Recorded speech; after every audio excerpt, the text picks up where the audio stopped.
And welcome back to another episode of The Pregame. Okay, now ladies. Welcome to The Pregame. This week, I am kicking it with the ultimate girl boss, Nicole Walters. She is the woman who quit her six-figure Fortune 500 executive dream job live on the internet and then proceeded to build an eight-figure business from her living room. And now she's here to teach us how to make, I don't know, maybe like 1K in a day. I saw that on your website. Yeah, as much as possible. Hello? In this economy, More? all. Okay. She's going to teach us how to make 1K a day without losing our minds, maybe our edges in the process. She's also the host of the Tell Me More podcast that explores honest conversations with people you may have never met, but already have an opinion on. I listened to it. It's so good. You guys have to check it out. But today we'll be talking about big money moves, messy life pivots, mom life, dating after divorce, and what it really takes to be the CEO of your own damn life. She is part strategy, part stand-up comic. You're really funny. Oh my God.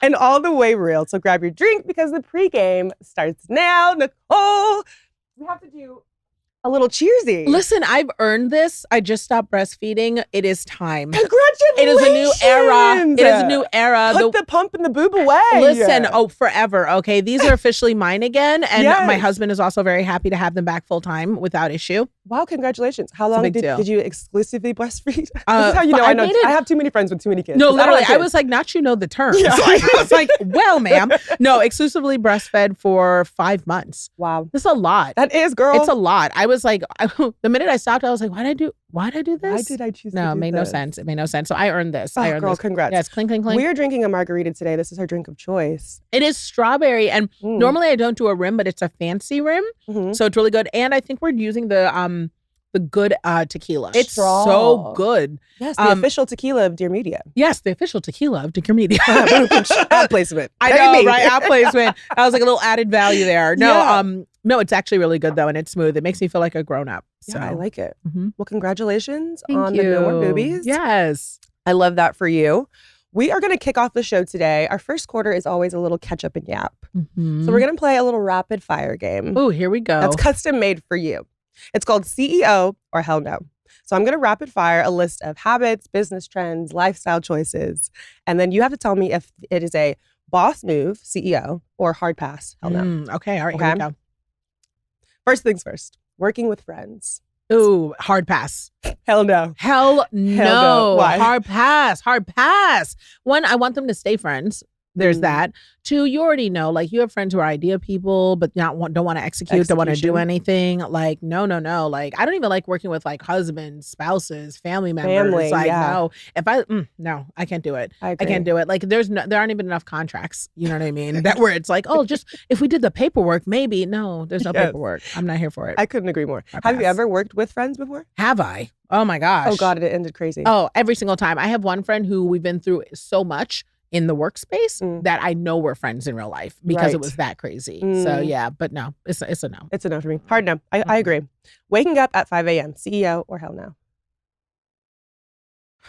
It's a hell no because I don't want to. Mm. Like for a long time, I was like, I really need to figure out. I'm a lady who's meant for leisure and not labor. Amen. So it's like, I love the idea of waking up at around 11-ish or so, if I Soft could, and girl just life. very soft. And I don't mind going a little late, but just very soft, easing into my day. Mhm. I decided to have children, so they tell Right. me when I get up. Yeah.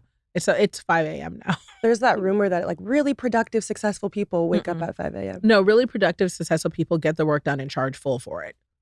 It doesn't matter what time it is. Period. It's fact. I'm not going to lie. I woke up at 5 a.m. today. Good for you. Did you charge anybody for anything? Did you send any invoices? I should have. There you go. The day's still good. That's what really matters. You know what I mean? That's what really matters. Yeah, I don't know if we're going to continue this. Today was a start, and it's like, I don't know if I'll be doing that again tomorrow. That's right. That's right. But good for you, though. Yeah, it's not bad. Good for you. What did you do?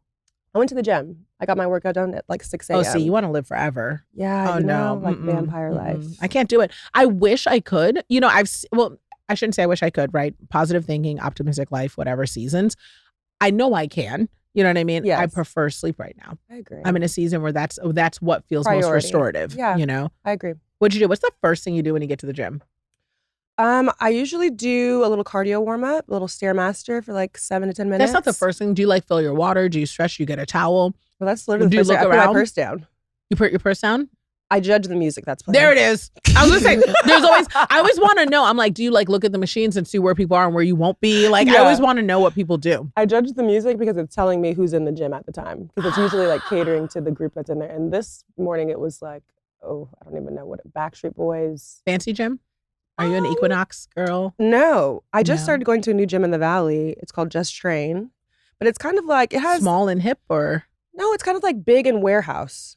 And like people like for the other day, there was like this large group of men that were also very large that were lifting weights and taking shots at the same time. Very like yard. See, in the yard LA gym culture is not for me. It's insane. It really, because it's not the gym. Yeah. It's like a reality YouTube reality show. Like there's something else. I literally will go there on some like I am here to do crunches, and people will be there like with their sponsored stuff like strategically placed around them. And I'm like, I don't know what this is. You got to find the pockets of the time too. The girlies are not there at 6 a.m. Got it. Like the Instagrammy aesthetic lady. No, because I mean, there. you have to be a little off to be at the gym. Personally, I think at 6 a.m. Like the sun's hardly even out. Well, the birds are barely chirping. A little off, you mean like in LA you're employed. That's what that's giving. Okay, wait, also not. That's it. It's like, I'm here at 6 a.m. because I have someplace to be by 9. Like, in LA, that's not the case. People are doing the work at the gym. Yeah. Cameras set up at every angle. I'm like, why is there a crew here? And they're like, I don't know. He's here every day at 4. I'm like, I can't do this. So, okay, no, this makes sense to me. Instagrammable gyms. No, I get you. Yes, get it. But no more 5 a.m. I agree. Okay, charging your friends full price, CEO or hell no? It's definitely CEO, because I shouldn't even have to have a conversation about the price point. Your friend should want to. I will tell you transparently, my stylist, like everyone who's ever worked with me in my business, I pay them full price. Like they absolutely invoice me. I pay them full price on time in full. I will also tell you though that it has been an ongoing understanding with my friends that I expect top tier service, right? Yeah, don't give me the homie discount. Don't give me the homie behavior that goes with the homie discount. I'd rather pay the regular full price and get the full price service. I agree. So I think that where you see it with friends is you get more value, right? So like I'll have a friend where they'll charge me their regular like styling rate to come in town to work with me on a show or whatever. But like on top of it, what they'll do is they might also style some of my own personal wardrobe while they're in town. They wouldn't do that for regular clients, but you have to honor that. I have friends who literally did not honor that, and it did not go well. Like I said, hard pass on working with friends. I'll be careful. Yeah, it's tough. Gotta be careful. Tough dynamic. Posting your man before the 6-month mark. I did the softest of soft launch that went into like a over easy medium egg launch until I finally went into a hard launch. When did you do the soft? When I say soft launch, it was like fingers. People were like, that finger is giving masculine. Okay, was the most that people got in the very beginning. Then they were like, there's someone there who seems to be recurring. Yes. You know, and then eventually, because I was going through a divorce. Yeah. So I didn't need people in my business like that. So how long did you wait before you actually posted? I want to say it was probably a year. And then let's be honest, like my kid could be 6 years old right now. When I tell you the way I post stuff on delay, you will not know my life real time. Nothing in real time. Nothing in real time. I just posted a photo dump for Miami, and I literally had guys texting me like, hey, are you still in Miami? It's like, baby, that was 3 weeks ago. 3 weeks is, and 3 weeks, honestly, in the world of social media is good. Yeah. When I say 3 months, I really, like my child will be here and enrolled in school, probably paying taxes, maybe has 2 divorces under my child's belt before people will find out. Yeah. Like, you have to, though, to protect your sanity. Like, absolutely. The way people gossip and talk online, they will literally be like cursing your blessings as you're in them. You know what I mean? So it's like, I don't put my stuff out there, and that's okay. Then you get to enjoy it. Absolutely. I'm the same way. And the whole timeline of like, well, we have to film it in real time and post it in real time. And I can't wait. I can't. And enjoy it. Like, how am I supposed to enjoy the how thing? How can I be present ever? The whole time. Yeah. It's not for me either. Yep. I don't think I'll ever post a man again. Oh, well, you know what's funny, Kayla? I'm going to tell you something real quick. I don't know if you think that you are like done because of your experiences, but I'm telling you right now, you are going to fall in love. I know that I'm going to fall in love. And it's going to be stupid love, and you're going to get silly with it. And it's going to be, and it's going to be worthy. It's going to be worthy, and it's going to be worth it because you know so much now. Yeah. You know so much. You know more than the average person gets to know. But that's why I feel like I would want to protect it even more. But even I'm just like, it's like my own, like my kid. You know? Yeah, and I get that, but I think there is some element of protecting. But when it comes time to shout out loud, people will know. They'll look at you and they'll be like, "Ooh, disgusting! Ooh, like just this is googly-eyed, like she's giving vomit, like yes, you're not gonna." So in love. And I can't wait. wish that. Yeah, I received that. Yeah, I wish that type of love in your life where Yeah. it's like I don't need to protect it because it's that solid and people can't get to it, and it's gonna be so good that people are gonna know, you know, and it's gonna be so exciting. Well, I received that. Honestly, Yes. you know, Yes, you that's deserve. a different lens to Yes, view it. you Maybe deserve. one. I'll say it. Never say never. I'm Maybe excited. one What is day. it? Ciara's prayer, right? It happened for Ciara. Listen, Literally. get you a Russell Wilson. I pray for it. Okay, how about this one? Hiring a life coach when you're broke, CEO or hell no?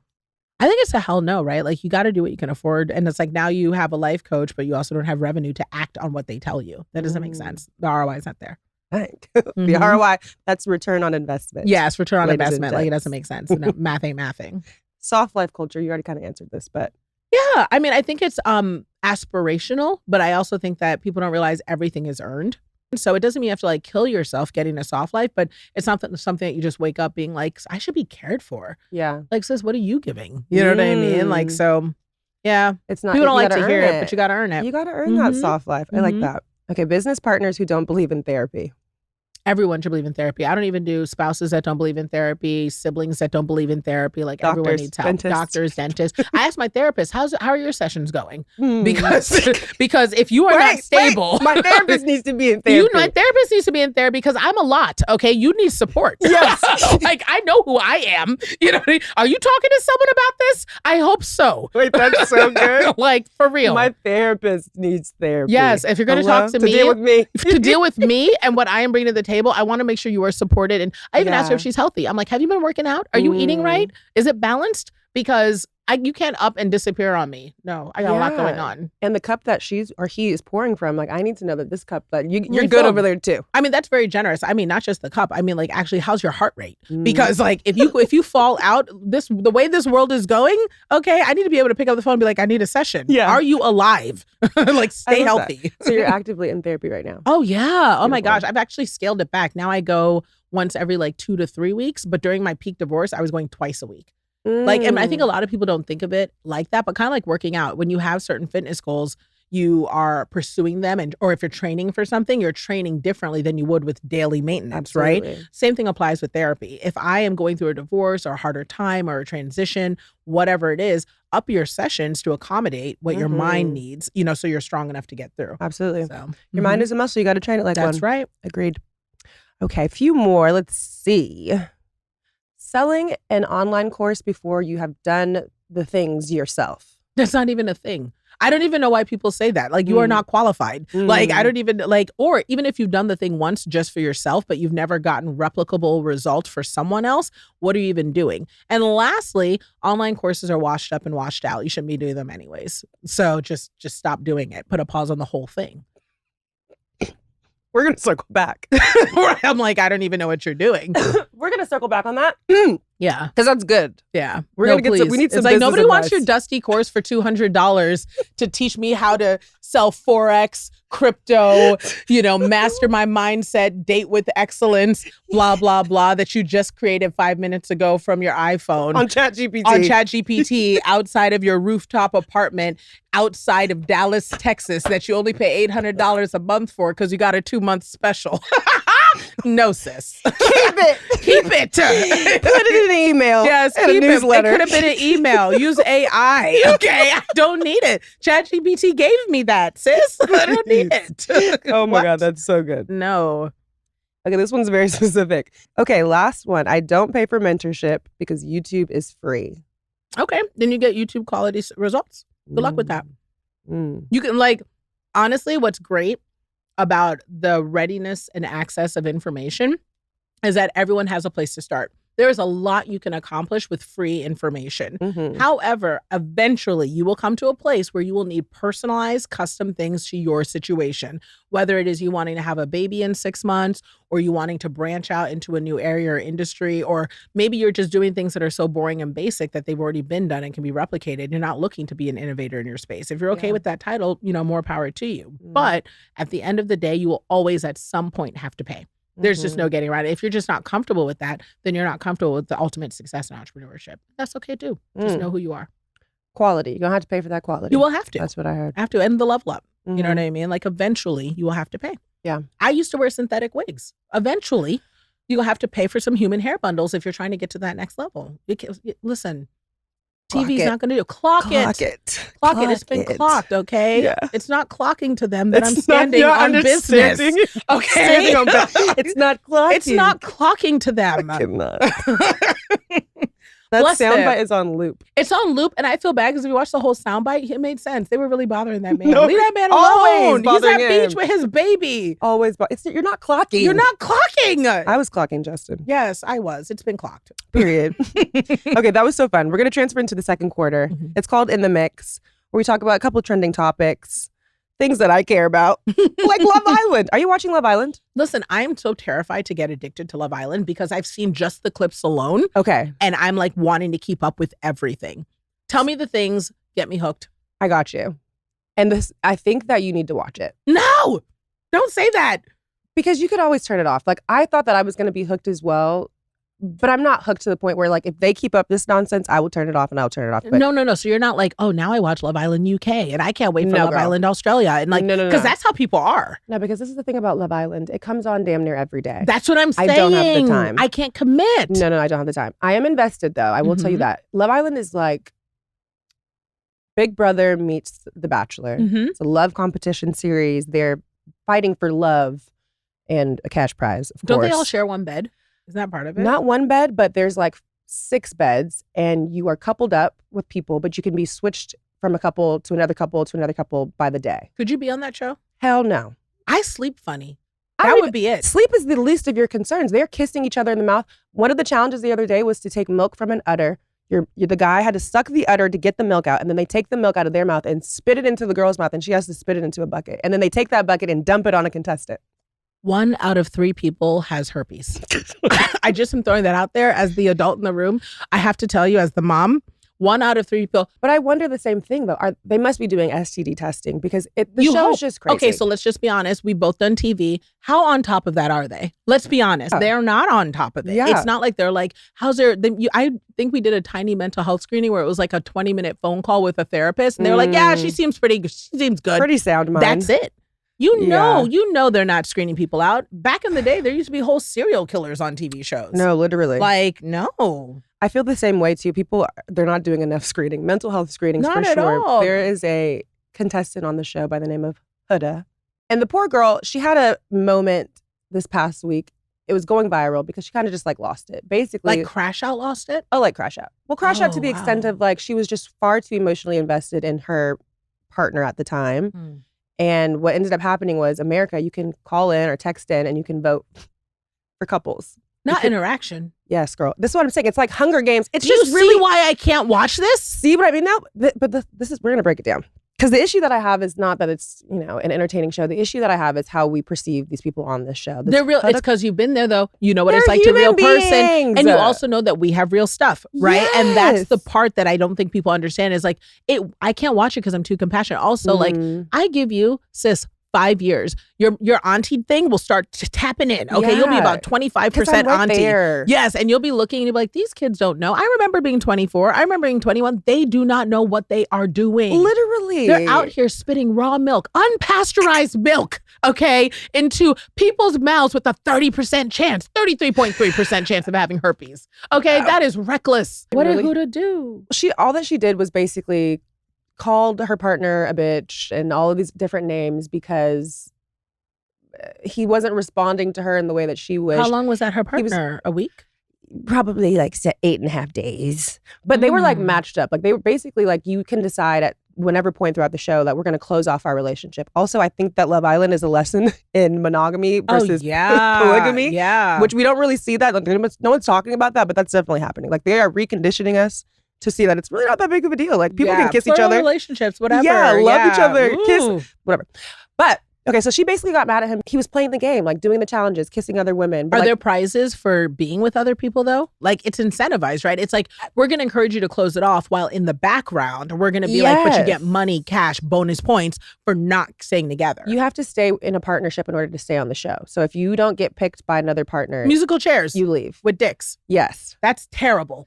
I know. I'm watching. I just I'm wonder invested. too the way that people have reacted to her, because it's not just like, oh, we're talking about it in the group chat, or even people like me, like I'm watching the show live Right. and I'm posting on my stories like, okay, Right. maybe the lady is a little crazy. Right. People are going as far to even comment on her family members' Instagram. They're going on her Instagram and her comments and trying to like psych evaluation this girl.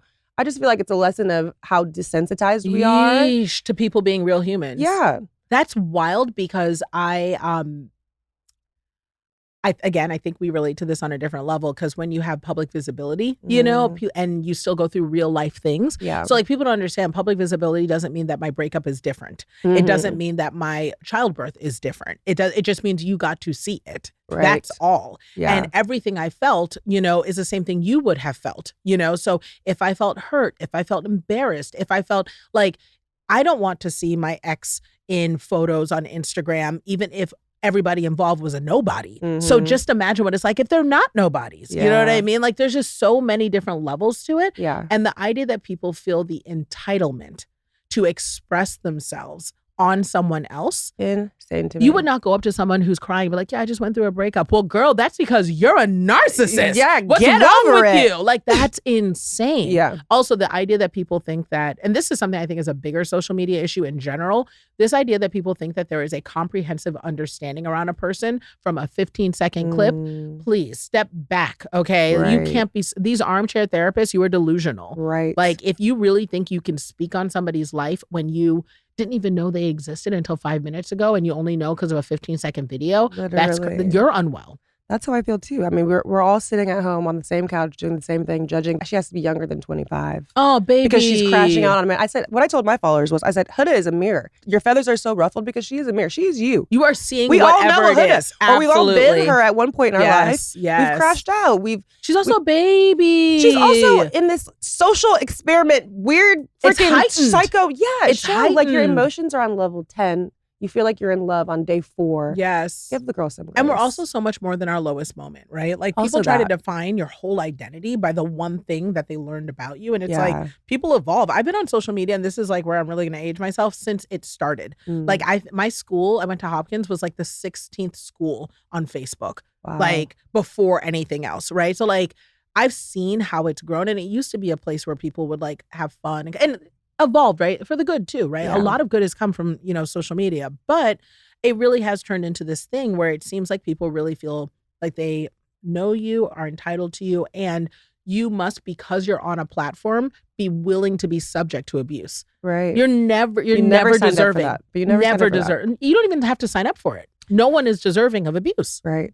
What are you doing? Yeah. Wild. I hate Wild. it. I mean, Would you wanna ever? beat people up? If people don't know, listeners don't know, you had your own reality show. I did. Would you do it again? They offered me conversation around a season 2, and I turned it down because cast members were changing.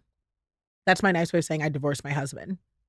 So I was like, the cast will not be returning. So And they weren't interested in the new I feel like the spinoff would be even more interesting. the spinoff would be spicy. Yeah. I mean, like right now, just example, I have 8 people in my house and 3 dogs. So a new baby, 3 kids, because my 26-year-old got out of rehab and is going highs and lows with her life. You know, I'm sober still, but highs and lows. My 23-year-old just went through her first major breakup. Just graduated from college, but beat stage 4 cancer. She's home for a month. She's fine. My 13-year-old is 13, but growing up in LA for the first time. She's a character. My husband is a musician producer in LA. Oh, wow. So he's here. I got a full-time nanny to help with the baby. She's a 72-year-old Caribbean woman. Oh, That is shit. a definition of itself. And about a week ago, my African mother just landed and met her first grandbaby, like baby, that she thought I would never have because I was 40. And basically, I haven't seen my child since. I left to do this podcast just because I needed a place to go. Girl, Nicole. what? Like, it is a lot. It is a lot. And I am happier than I've ever been. So There's so much to unpack there. How did you just drop all of that? It's like, I forget know. everything that I have prepared. We I need know, to go life is back crazy. to that. My life is So crazy. the first daughter. Okay. yeah, right. it's a lot. But yes, you're right. Reality TV's nuts. In conclusion. In conclusion, to put cameras in this household, though, would be. It's nuts. It's nuts. Do you have space for that still? Do you, after you did your reality show the first time, did you Mhm. feel like, okay, that was a terrible decision? No, Or- because it was curated, right? Like, so we all know reality TV is not real. You Yeah. know, there's sets, there's, if you look on a reality show and in the credits it says writers, that should let you know it's not real, right? Like, what are you writing if we're just following people? People think reality is someone following around with a camera. Yes. That is not it. They say cut, scene, show up at this time, take that back. Can we get that a little louder? If you can hear people talking at a dinner, and any show you are watching ever, it means they have microphones on. If they have microphones on, it is not real. It means that somebody stopped and said, put a mic on them, adjust the sound, and let's get going. So it's like people just watch reality as if it's just like, oh, like Big Brother type shows, like Love Island stuff are more real than most. Or the show that I did, Special Forces, like you're mic'd up, but there is no cut action. But there's did you no have a call interference. time? Mm-mm. No, it was just show up and just do it. That experience in itself was bizarre. But yeah, it was like Navy SEAL training, but they make it so immersive and real that there is no but production. that's the intent of the show, right? So yes, that very is different. not the norm, right? Were you able to control the narrative of your show? Oh my gosh, I wrote a lot of my show. So like I would say like, hey, these are, the 5 subject matters we want to cover. Let's cover, me getting my kid to private school for the first time. Now let's cover whether or not we're going to discuss having another baby. That's another episode. Let's cover my daughter wants to start a business. That's another theme. Well, so did you have producer credit? Because ma'am, you were producing the show. I would have for season 2. Here we are, but that's essentially what it is. And then we had producer, we had a screenwriter, we had a showrunner. We filmed in my house and I lived somewhere else because I didn't want to live on a set. So like my house came in, they put up lights, they put up cameras, all that stuff. And I rented another house in a different neighborhood so that my family wouldn't have to live in a mic'd up zone the entire time that we were shooting. And this seems like it probably is very much the norm for shows like Kardashians, because I think all the time, like they're 100%. filming in their home. There's no way they're just going to work. Yeah. You're going to work. And it doesn't mean it's not real. The difference is what's real is there's no script. So like, even though we have points we need to hit, like, hey, today's conversation, we'd love for you guys to talk about how so-and-so is going to school. Like, okay, great. So you'll sit there, the family comes on, they're like, and scene. And you get it there, and then it's like a dinner conversation, whatever. And then it's like, all right, we got it. Wow. And then that's it. Not real. Just be careful if you ever want to do unscripted work. I'll never. Yeah. I can't be on reality TV. Not compromising who you are. But that's my fear with anything. Podcasting, reality TV, anything that requires me to be a little too open terrifies me. Yeah, no, but being open is, and I say this to you because we were talking about it beforehand, where I was like, what I love about you is I don't think people, and people don't know this, and hopefully if they're listening, like you are absolutely being your real self, and I think a lot of people don't think that, because they also pretty privileged, right? You're gorgeous, you're accomplished, all those things, and I think sometimes people think, oh, it's easier, oh, she's faking, whatever. This is really who you are. Like you're actually like an amazing, incredible woman. However, there is also the element of, as we grow and evolve into the place where we don't have that vulnerability and that barrier there, the content looks and feels different. So people probably detect from you that feeling of like, she's not being all the way open, but there's a difference between like privacy and shame. You're not being open because you're private and you're making sure you're comfortable before you speak, not because you feel shameful about what you're not saying. Yeah. And the time will come where you will say everything you need to say, and that's going to be like, I just pray that I'm here to see it, so I can cheer you on and be excited for you, because it's going to be the next level. Yeah. And I honestly believe that fear of, well, I don't want to lose my income, especially in this economy. I don't want to lose my income. I don't want to lose, what I've built. I don't want to whatever opportunity. Like if people are going to hate you anyways. Literally. No matter what. They're going to hate you just because someone else loves you. Yeah. Like no matter what. So if people are going to hate you anyways, let them hate you for the real reason. Right. So right now people have made up reasons to dislike me. Like what? Like anything. Like, oh, she left her husband, moved to LA because she got fancy, lost weight, because I used to be 100 pounds heavier, but I'm not like a weight loss guru, and yet I did that. So thus, you know what I mean? But she left her husband and then she went off and married another person and blah, because I chose me. So people are upset about that. And I'm thriving, by the way. And I have good skin and I exfoliate and I have money in the bank and I'm pretty. Like all these things are true statements that bother people. Yeah. So it's like knowing that that's the case. And I say it with confidence. You know what I mean? Like, because which is a beautiful thing. Just because I have those things doesn't mean other people don't. You know what I mean? So it makes you uncomfortable. But it's like, I love that I'm living my truth, because if you're going to be mad, at least be mad for the real reason. Yeah. Don't be mad because you think that my relationship with my husband is fake. Like, be mad because it's actually real and good. I'm going to put this on my vision board, though, because I aspire to be in a space where I can just confidently speak my truth. Because no matter what, right? Yeah, regardless. And if it's something that is like, oh, I keep this to myself, and then someone like scoops you or says it or whatever, Yeah. like I've been part of smear campaigns. Like if you have an ex or a former employee or someone else who wants to tell whatever narrative about who you are, well, now they've just said it, and now you're playing the other side of it. You know what I Yeah. mean?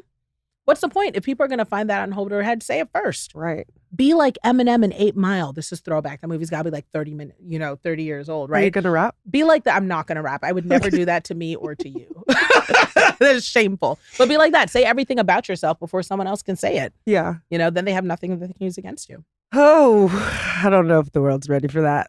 You'd be I don't surprised. know if I'm ready for that. That's really all that matters. That's all it Fuck is. the world. That's all it is. I need to be ready for that. That's all it is. What's the worst that could happen? Yeah. You lose everything, but now you have, nothing to lose. Yeah. Imagine you with nothing to lose. Crazy. A force to reckon with. Yeah. You would be crazy. Talk me up. I'm ready to run through a wall. You work out enough, that wall would really take some damage. I worry. Take a beating. Yes, I worry. You came in here in your PJs, your ass is sitting up.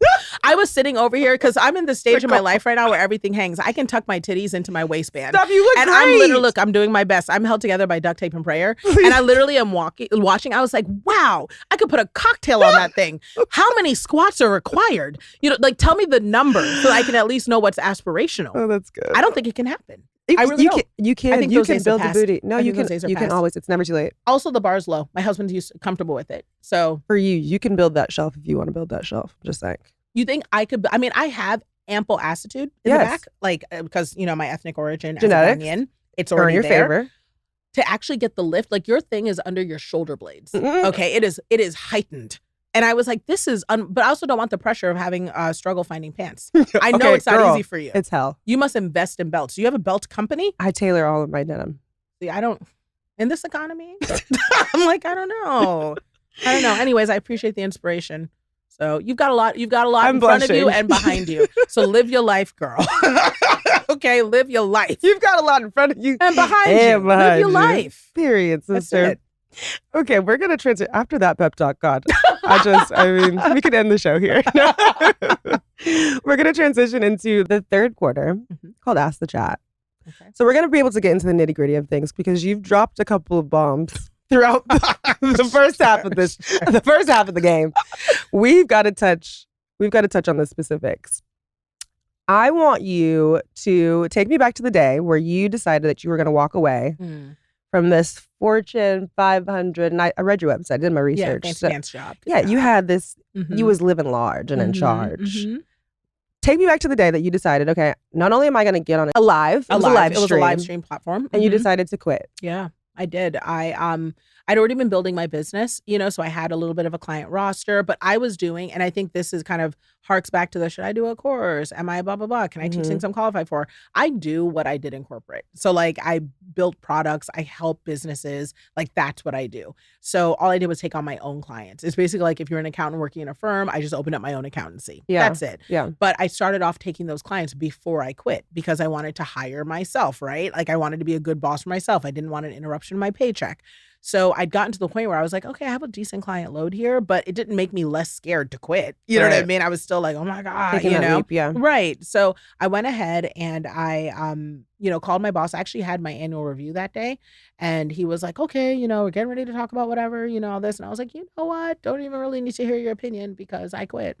And his first thing he said to me was, where are you going? Because they wanted to know if I was going to a competitor. Which was really affirming because it was like, okay, now I do my job well. So it's like, where are you going? I was like, I'm working for myself. Oh, wow. Really? Shock. Right. My boss who Yeah. made more money than me was shocked. And I was like, yeah, I was like, I love what I'm doing. I'm making great money. And, and I get to be home with these kids that I've adopted. I'm like ready for it.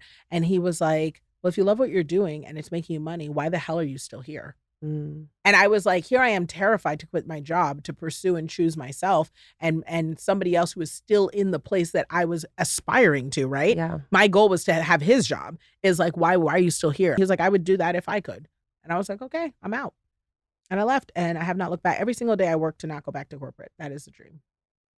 And I am on the opposing side where I am in this creator space. And it's like, God, I ask myself, I'm not kidding you, if not every day, every week, is this meant for me? Mm-hmm. Because the girl boss thing is so trendy right now. People are Mhm. leaving their corporate jobs. They're coming into, the creator space.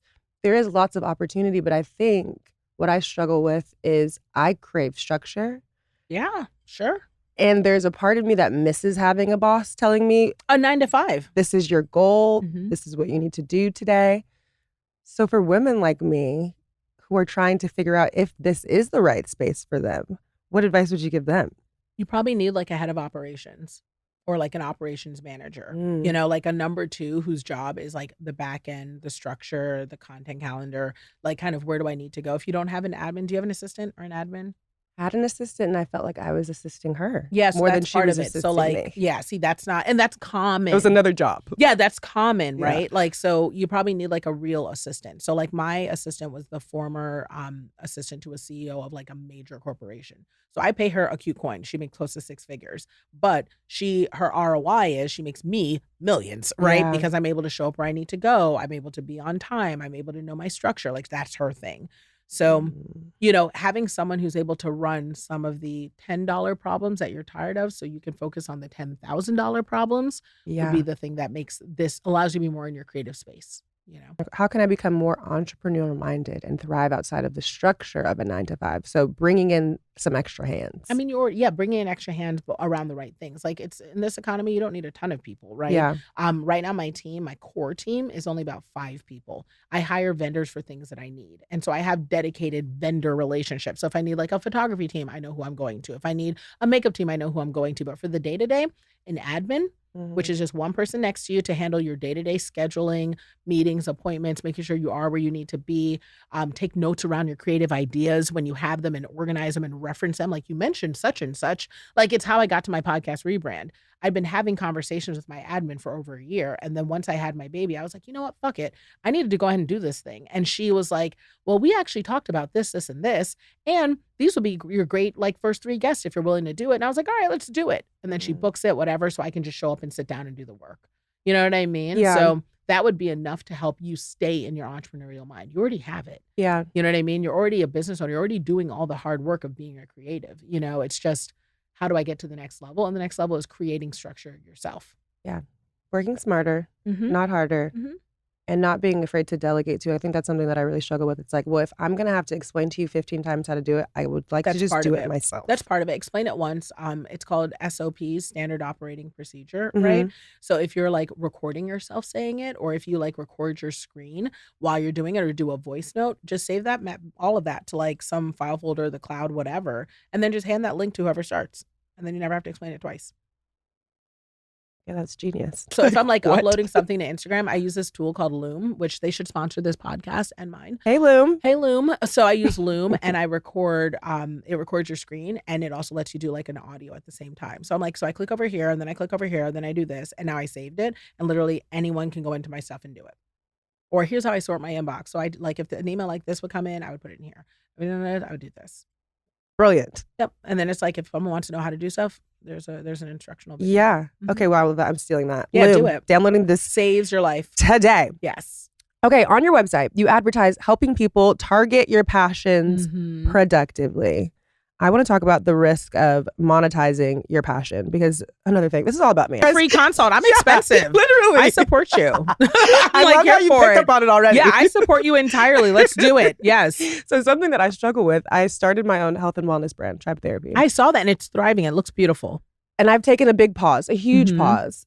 And this is the second time that I've done it because for me, a struggle that I have found is that fitness and wellness is a passion of mine and it's also a safe space for me. So like when I am going through the hardest times in my life, that is what I resort to. I want to go to the gym. I want to space out for 2 hours. I want to work on me and then get back to the real world when I'm done working out. So I need that. Oh, yeah, it's donuts for me. Yeah. Ooh. Yeah, I got to work on that. Like I was like usually Girl, like I'm same the though. opposite. No, same. I love a donut too. Though. Yeah, but no, I'm not like I like to zone out. I like to black out and eat sugar And a box of donuts. and a box of donuts, and then it's like now I can go back to the world with shame and comfort. I guess it is it's a healthy escape. Good job. But it makes me feel sane. Sure. So then the natural extension of your brand is, well, what do you care about? What do you like the most? What do you do the most? Working out. People respond well to my fitness content. The problem though is it's not the issue that they're responding well. It's that I don't want to work in my happy place. I get that. Then don't. I feel like, so one of my mentors, this is where I'm about to, you're like, wait a minute. Wait a minute. The response was so quick and easy. Stop. Then stop. Like, I know that Quit. sounds crazy. Then just don't. Like, but it's not quit the job, right? Yeah. Because that's what happens when you get burnt out on doing things a certain way is I just have to take a pause because I don't even know if I can do this anymore. What you're doing is trying to figure out the right way to be in this space. And so my mentor, one of my really good friends, Seth Godin, he said to me when I said, he was like, you need to write every day. This was when I said I wanted to write a book. And now I have a New York Times bestselling memoir, right? Mm-hmm. But way back when, we're talking, which is called Nothing is Missing. Nothing is Missing. Nothing is Missing. So years before, when I went to him and I was like, I want to write a book, but like writing is so hard. It's so daunting. And like, I write every day, you know, but like, I just, I don't want to have to do it for work, right? It'll ruin it for me. Mm-hmm. And he was like, well, I write every single day and I've been doing that for 10 years and I have the #1 blog on marketing. And I was like, that's insane. I could not do a blog every day for 10 years. And this is what he said to me, and it's the same thing I'm going to say to you. He said, well, what is a blog? Mm-hmm. And I said, well, it's like 3 paragraphs, right? And he was like, a blog can be 1 word. You made this definition in your mind around how hard it has to be, around what the parameters are, around what the expectation is. When in reality, if the way that you're doing it is not working for you, so much so that it is limiting you from doing it at all, then you need to change the way that you deliver. Because if the answer is nothing, then you're not serving your purpose at all. So if it's you going to tribe therapy and saying, look, I've evolved. This has felt like this for me. Mm-hmm. And part of why you came here was because you could see the love I had for this. Yeah. I still love it, but I have to change the way that I give this to you so you can still love it. Mm. And then just be honest about that. Take people on that journey because it's where you are right now. And that's far more sustainable than trying to upkeep some routine that's driving me insane. Absolutely. And it's still real. You know what I mean? Yeah. Like it's like, so what you're going to see less of is perfectly curated, edited workouts, you know, and what you're going to see more of is like the real nitty gritty of my journey. Instead of, no, today's arm day and they're counting on arm day and it's the 3rd Wednesday in October. And so if I don't get them arm day, this is literally then I'm not selling this new bra, which I just came out with, and I have to do my shoulder blades and whatever. Don't do all that. Just don't do it. And people will be like, I love this. It's so damn real. Like, that's so good though, because that's literally my brain. Yeah. So do you not subscribe to the idea of like, if you love what you do, you'll never work a day in your life? No. I love my husband and he's work. What the fuck are you talking about? Like, are you kidding me?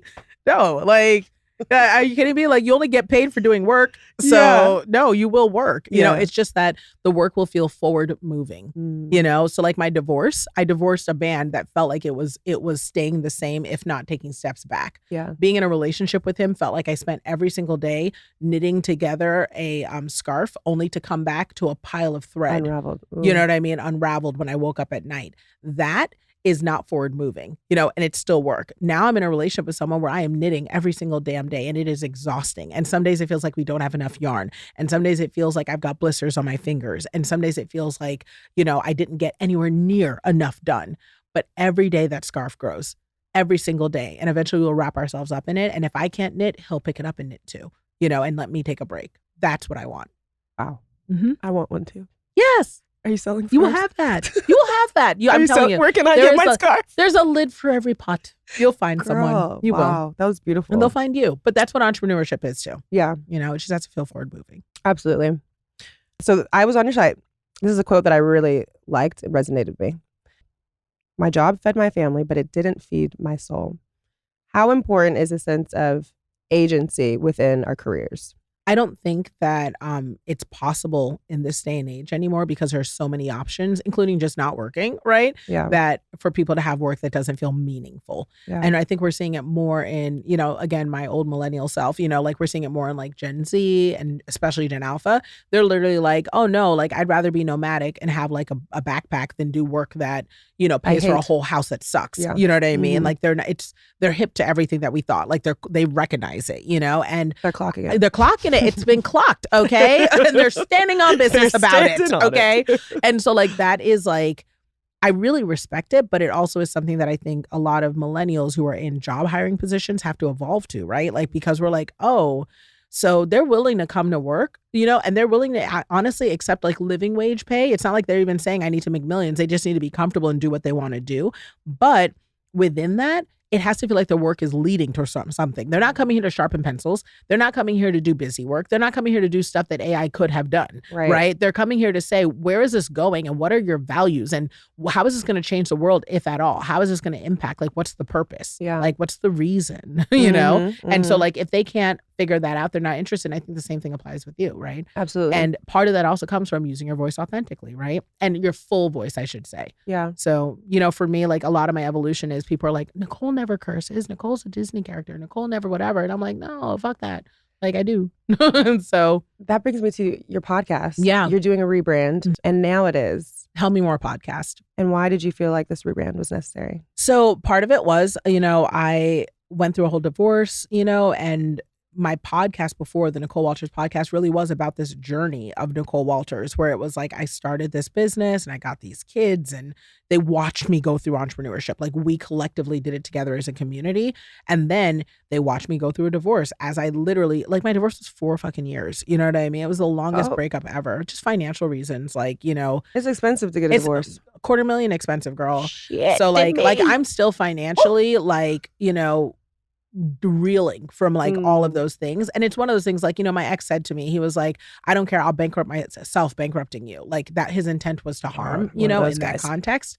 But it's also okay because one, I left with my intellectual value and my work ethic. That can never be lost in a divorce. Right.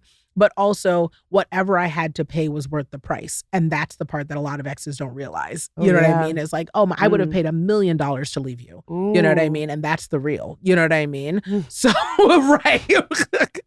Like people don't realize that if it cost me triple to never hear from you again, I'd pay it. You know what I mean?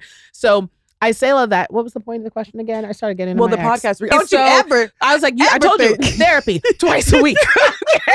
Twice a week. No, about your the podcast. rebrand. So that was the point of the podcast was I shared all of that, right? Yeah. I shared that journey. I shared the Tell Me More, like that stuff. But then when Tell Me More came around, it was because I'm at a different chapter. Remarried. I have a new baby who's 5 months old, Josie. She's wonderful. Like I'm living in LA and I'm also looking at the world, you know, where I feel like the world is getting a lot smaller. And it's because there's so many podcasts that are telling you what to think. They're like, this is what it is. And here's why you should do this. And this is what you need. And they're like, but it's not me. It's this expert. But it's not this. But you totally should do it. And use my link below. Like, you know, it's like all of that. And finally, I was like, you know, people aren't even being exposed to someone who lives a lifestyle different from you. So on my podcast, I've had a trans activist. Today, I just filmed a chat with a sugar baby who's had up to 7 sugar daddies, you know, and like just because there are people who have perspectives around sex work, you know what I mean? But yet it's like your man subscribes to OnlyFans. So you want to sit here and say you judge sex work, but your pastor right there is on OnlyFans following his favorite person, you know what I mean? And his favorite person, that fella is you know, somebody that he is, once again, clocked.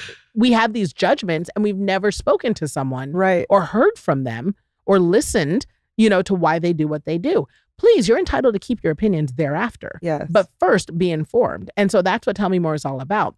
I sit these people down and I say, tell me more about you.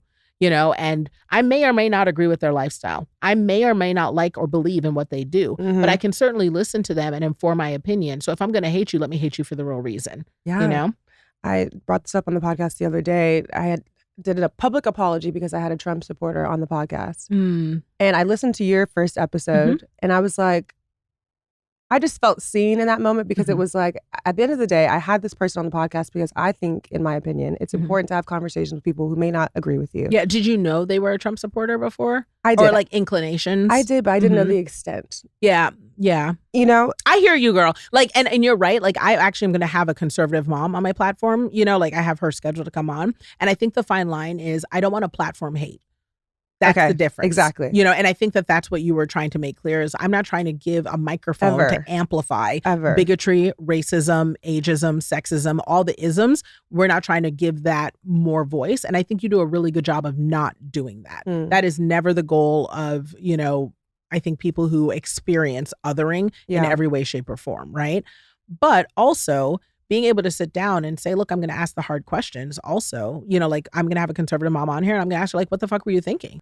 And I think, like you said too, I believe you said it in your podcast episode, that basically it's important to have conversations like this, because how can you have an opinion on something if you've only heard one side? One side of it. You've only heard one side. You don't even know what the other side looks like, and it's all because it's been like regurgitated through you. And you to can you keep from your someone opinion. Else. Also, that like you don't have to listen to it and change your mind. You can keep your opinion. If anything, if your mind is correct, it Right. should be affirmed. Now, for me, like again, not platforming hate. Ever. Ever. You better believe that, like, so if someone comes on, be prepared. If you say something foolish, I will correct you. Yes. And that'll stay on the record. But at the end of the day, I'm not afraid to have people on my podcast that may express opinions that are, and they can be opinions, right? You're not allowed to express them as facts if they're wrong. I will fact check. You know what I mean? And if you're strong enough, you should be able to come back. But I will not allow someone to just lie on my podcast.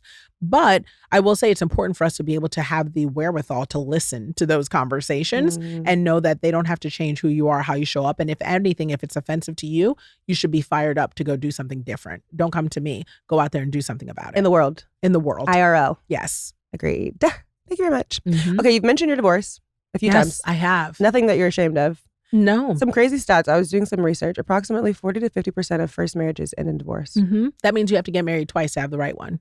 And even the second one. That's the stats. So no, it means the second one is the right one. So look, I've been married twice. 50%, my half already ended in divorce. That means I'm going to be married forever to my new husband. Yay. That's how I work that math. I like that perspective. That's what it is. So it's like two. And if you got married and you got it right the first time, then congratulations. You don't need another one. That was the 50% that works. Yeah. But if you're in the one right now and it doesn't work, leave him, sis. The next one is the winner. No, literally. Leave him, sis. Leave and leave him sis. fast. That's it. The odds are in your favor. Yeah, you're wasting time. The numbers to me are just so crazy. Currently, Mhm. 50% of women in America are unmarried. Mhm. And I'm 33, and there is for sure a pressure to be married quickly. Mm-mm-mm-mm. No? No. You don't subscribe? No. I got married at 22. I got married at 22. Baby. I was a baby. But in my head, I wasn't, right? Just like how at 33, you don't feel like you're a baby. Sis, you could do whatever the fuck you want to do for the next 2 years and no one's even going to blink at you. You could just start over at 35. What did you learn from your first marriage that you think maybe has brought success to your second? That I can be the problem, And my biggest problem was rescuing, You being rescued or? Oh, me doing the rescuing. Ooh. People need to sit in the fullness of their choices, whether it's in my presence or without, and if you allow them to do that, that is the environment with which they grow. So if you are constantly in a position where the codependency of the relationship is one where you are a problem solver, where you are providing solutions, or even if you are remaining in silence while they get out in public and do certain things and make certain choices, that is enabling a situation that may not be beneficial for anyone, and there were versions of myself that existed in that relationship that spilled out into my workplace, that spilled out into my life, that spilled out into other places that were a byproduct of what I was experiencing in my home and that what I was permissive of. And once I extracted myself, people look at me now and see my life and they're like, there is a version of you, Nicole, that is physically, you are healthier. I can see it. I can see that your energy is different. Like I look at you and look at how you've blossomed. When you've always been somebody. Make no mistake if people don't know. You've always been somebody. That's just because you didn't know about her doesn't mean she didn't exist. Also okay. that. So that part. Hello. But you've also blossomed and stepped more into your own despite, what you've been through. And I think that is at least my biggest learning is that sometimes the growth is going to happen outside of the relationship and trying to force it within, is just a recipe for pain. And you don't have to suffer to be excellent. Absolutely not. Mm-hmm. The beauty of leaving. The beauty of leaving. Like leave. Like you're okay by yourself. And I also think that listen, like I said, 33, you've got so much time. You got so much time. 40 doesn't 40 like it used to. Yeah. Like I'm 40 and I just never would have thought. I just had a baby. I was going to say, so you just had a child. And we can talk about your family dynamic too. Mm-hmm. Me personally, my cutoff date is 40. Like that's when I want to be done having children. I get that. This is my first pregnancy. It was all natural. Mm-hmm. And I'm 40 years old. I got pregnant at 39, delivered by 40. So I turned 40 in November, had the baby in January. So it's doable, Yeah. and I had an easy pregnancy, meaning pregnancy is hard in and of itself, but it wasn't difficult on my body. And I'm Yeah. also not as fit as you. You know what I mean? So you're already preparing yourself for your baby right now if you want to have children. Yeah. So I just this whole parameter around when and the whys and the and timelines. the time and the numbers and the timeline is the right person. When you feel, you will never feel financially ready enough. That's just kind of part of children, but the right person is what matters most. When I tell you every day I look at my baby, my baby's so gorgeous. She is an attractive baby, stinking cute. easily a solid 8 out of 10. Yeah, Easily, I right? give her a 10. That's very kind. That's very kind. But there's some good looking babies out there No, professionally. please, the Gerber Like, babies. yes, exactly. Like she's an 8 out of 10 because she's also smart. It's balanced, Oh right? my She's not a gosh. trophy baby. She's one that she can really get out and do things in this world. But She's I adorable. say that to say she's gorgeous. And Yes. I am so glad I didn't have a baby with my ex. Like I look at her in her face and all I can say every single day It's like, is, can I clap? do you get what I'm saying? emphatically? Every single day, like I could have. I was married Yeah. for 12 years. Yeah. You know, I am so glad because when I think of what I went through with pregnancy and the support I needed and how I had to humble myself to ask when I'm difficult at asking and how I like when you are pregnant, even if you are a person who knows how to be number two in a relationship because the person you're with has an elevated or highly visible life or career or need, right? You might just be with someone who is needy and childlike. Whatever it is, pregnancy goes first. I don't care what anyone says. The life of that baby and the life of you as a Black woman goes first. So if that's the case, you need to be with someone who understands that. My husband, Alex, who I'm with presently, the way that he cared and continues to care for me and this child and our family as a whole, I pray that in your life 10 times over because that's what you need and what you deserve. And if you Yeah. ever left anything or were involved in something that would not have aided that, then it is your blessing. It Absolutely. is your blessing. Absolutely. Talk to me more about your dynamic with your children because you have a very It's a special. weird relationship. No, Yeah, it's not a weird. It's not. relationship. It's so definitely beautiful. strange. It's kind of crazy. So I adopted my first three. Yes. And I got them at 3, 11, and 14. They're all sisters. And I adopted them. I met their mother when she was panhandling on the side of the street in Baltimore. And she ended up going to jail after about a month. And, and so I ended up taking all the kids when I was 28. And I didn't expect that, and that's one of the great things that came of my previous relationship was my ex, has a personality type where he, was willing to allow that to happen. I think if I was with a different person, that might not have happened. So that's one of the blessings, of that partnership. But, all my girls are with me now, they haven't seen their my ex in years, and Really? yeah, he's not involved at all. And and I take care of them with my husband and they're not lacking, right? They live a life that's beautiful and wonderful. And our relationship is incredible. Like my girls are loved, cared for, and comfortable because part of our parenting is that we chose each other. Yeah. Like we are a family of people who literally my current husband chose me. I chose him. My kids chose to allow me to be their mother. So I respect that every day by mothering the best I can towards them. We all collectively chose to have Josie. Like when me and Alex were talking about having another child, we went to our current babies and we said to them, how would you guys feel if we grew our family? And they're like, one more, but stop playing after that. Do you know what I mean? They were very firm. Right. They were like, it's enough. They were We like, have to get that's a new enough. car. That's enough. 5 You know is what I mean? crazy. It's a lot of babies. Yeah. And so that's why it's so wonderful. It's like we just choose each other. But so your children's mother is incarcerated currently. No, so she came out after about a year. Okay. And the girls were just like, yeah, and I've been their mom now for 10 years. You know what I Yeah. mean? And the kids were like, no, like we want to be here. So it was kind of co-parenting. And then little by little, she signed over guardianship. And then eventually she signed over, full adoption rights, but she's still in their life. Like That's we so see act- them. That's It's just so more of a beautiful. grandmother role versus a mom, Yeah. but more love. We're here for more love. So. And you don't have any desire for them to have a relationship with your ex. I actually would desire it. So like it's not by my doing, you know Yeah. what I mean? It's his choice, like he has access to visitation. He does not inquire about it. He does not follow through on it. Mm. And that's just his choice. My kids do not desire it at this point, but I've encouraged it every way, shape and form that I can, where I'm like, cause I know the value of, and the other pain that comes from not having a relationship with a father figure Yeah. that was in your life, particularly for my youngest one. That was her dad from 3 all the way up until 10, Yeah. 12, But fortunately, again, she doesn't lack because my current husband has really stepped in those critical points, between 11 and 15 on.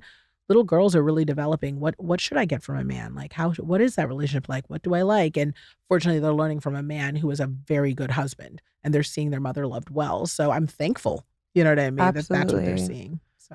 That's so beautiful though. Mm-hmm. I'm a true proponent of, adoption might be in the cards for me, honestly. Who knows? Sure. It might also be in the cards. You never Yeah. know. Or you might meet, a man who's been divorced, which means that he's learned, right? Yeah. You know, and he may have one kid already, you know, Yeah. and that could be a beautiful relationship. And it's okay because wherever his jet goes, you can take the family. Am I right? Hello, jet. That's right. Speak it. Jet. I caught that. That's my kind of style. Manifest. Yes, girl, I love that. So before we close, we have to talk about it Yes. because that's the big flashing lights. If you could help me figure out how to make more money Mm-hmm. in a day. Mm-hmm. What does And that what- look like? Yeah. And what I'm making now is not 1K a day. Yeah. And I want to. What do I do? I get that. So in the simplest sense, we live in a really tough economy right now. Like that's just the reality of it. And I try to encourage everyone to let them know that all the money that is in circulation is still in circulation. So this is not a situation of the economy being bad because, oh no, like the market crashed and valuations dropped and things aren't worth what they're worth. No, the money's still out there. Yeah. It's a crisis of confidence, right? All of us are spending differently because we're nervous, right? Mm. But people are still spending. So make no mistake, the money's still out there. It's just you have to encourage people to want to spend it. You can't show up and be shabby, which is why you hear me saying those cute little courses ain't gonna cut it. Doing stuff you don't love ain't gonna cut it. Mm. Being half-assed in it ain't gonna cut it. Even if you love your fitness line and stuff, but your heart's not in it, that's not gonna cut it. Your sales will drop because people can tell you don't love it. Yeah. You got to show up at everything at full. So the first thing I tell people to do if they're trying to make $1,000 a day is figure out a place where you can be excellent. Now, people will instantly be like, but I don't have any new ideas. I don't have any extreme purpose or whatever. Girl, are you excellent at making lunches every day for your kids? Mm. Then haul yourself down to Costco, go through your cul-de-sac in your neighborhood, say, hey, I'd be happy to take care of lunch duty for all of your parents and give you more time and save you money by taking care of that. We'll deliver lunches top of the week every week. They'll be fresh, they'll be healthy, they'll be balanced, and it's $50 a week. You get just your subdivision. If you just get your subdivision at $50 a kid per house, you know, or $50 for 2 kids, Yeah. the margins on that are tremendous. Meaning, if for those of you who don't know numbers, like how much you're spending to like buy a couple loaves of bread at Costco versus how much you make. You would make. Right? You're going to make a crazy amount of money just working in your house. And if you're one of those like, you know, moms who has like 2 to 3 kids, listen, we're all in line making sandwiches. Mm-hmm. Before you know it, you've handled, you know, lunch delivery, you're providing a service people appreciate, and you're making the extra money you need to like cover the vacation, cover the summer camp, cover whatever. I think right now, a lot of us in our minds are feeling like everything has to be big and massive and fancy, and it's not. Take what you're doing right now that is the highest revenue earner for you, you know, and make it better, right? Put in a little bit more effort. My podcast was that for me. For the longest time, I felt like I was phoning it in, you know, and it wasn't like that in the beginning. I was excited to do it in the beginning. It started getting to a point, you know, especially post-divorce. And, you know, I think you may relate to this some too, post like very visible relationship breakup where it was like, I feel like I can't talk about what I want. I feel uncomfortable with this, like, and this is what I would really talk about. And I just wasn't excited. So I was coming in every day kind of talking about stuff. I feel like I was dancing around it. Mm-hmm. And this is a revenue source for me, right? What would it look like for me to deliver the type of content that makes me excited every day, that is viral status, what you're doing right now and pour gas on it and then go all in? You know how to build a brand from nothing, Yeah. from zero. People wish they could do that. They wish, you know, you know how to do it. So just go back in and make it what you need it to be so you can show up more. Yeah. The money will be there. It's already there. I love that. Mm-hmm. We're going to transition into the fourth quarter. Okay. The fourth quarter is the game plan. I just try to give the girls a little inspiration, a little motivation. Sometimes I ask my guests to prepare something beforehand, but if I'm there's- coming in cold. That means it's going to be hot, whatever it is. which I love for Yes. you. I feel like you could work off the cuff like All right, this. But let's is go. there anything that you want to share with the listeners? Typically, the women that listen to my podcast, probably ages 25, 45 might be my max. Yeah. But they come here for girl talk. Is there any kind of words of wisdom that you would want to give them during this time in their life? Don't devalue yourself, but know that you still have to do the work. And I think that that is where a lot of people are struggling because they're saying to themselves, you know, I deserve, pay me this, I want this, and everyone's putting a price tag on it. But make no mistake, the work in this season, and I hope people are leaning in and leaning closely, is in relationships, where everyone is trying to automate everything, where intelligence is getting even more artificial. Go to the lunch, make the brunch date, pick up the phone, send the thank you card, make the phone calls, ask the clients, send the invoice, that's the work that matters and is going to make you money. And it's the thing that's going to also make you the connections and get you the growth that you're seeking. And not enough people are saying that. Everyone's looking for the hack, the trick, the hashtag, the algorithm, all of that. While meanwhile, I'm sitting, clearing $1 million in 24 hours because I just invite people to a dinner. Like, you can do that too, but understand that the work that goes into that, is actually getting face to face with people. So yeah, don't undervalue yourself. You don't have to do things for free, but you do have to work. Yeah, connection. Yeah. Super important. Relationships. Relationships. It's about who you know, honey. That's right. Well, I can't wait to listen to this rebranded podcast of yours. Thank you. I've already heard a few episodes. It's amazing. Again, it's called Tell Me More Podcast with Nicole Walters. Tell Me More. It's so good. You're so good. I really appreciate you coming by today. You're the best. I loved being here. Cheers. Thank you again. You have to come back again. I will come back again and we'll talk about your new man.